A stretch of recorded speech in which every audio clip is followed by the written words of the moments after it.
C'est bon.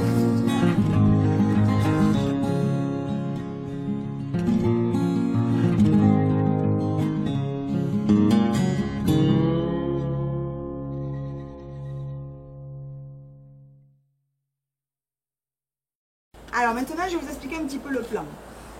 La partie que vous voyez ici, c'est le parking. C'est la zone où on fabriquait les acides à l'époque. Le train arrivait par ici, on déchargeait la matière.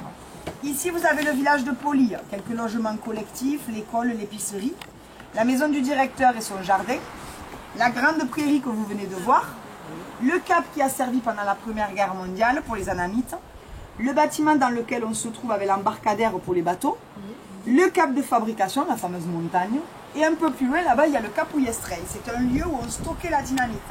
Une fois les bâtons finis, on mettait jusqu'à 100 tonnes de dynamite là-bas. Alors pour vous donner une idée, ça aurait explosé, eh ben, c'est l'équivalent d'une bombe atomique. À la base, la dynamite, en fait, c'est un mélange de produits chimiques.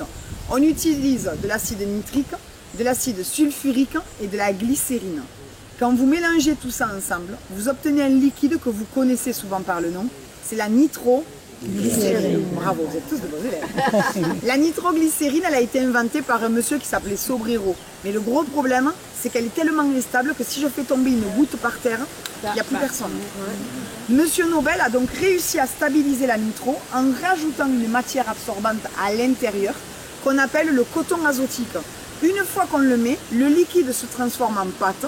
Cette pâte, on va la pétrir et on la met dans une machine qui s'appelle une encartoucheuse. C'est comme si vous aviez un très gros entonnoir.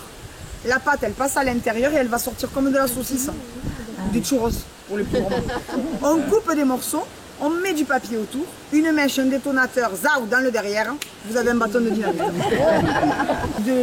Du travail également, il y a eu des améliorations. Hein, et on va un peu suivre un courant qui existe en France, qui s'appelle le paternalisme. Bon, moi, je ne suis pas super fan du paternalisme.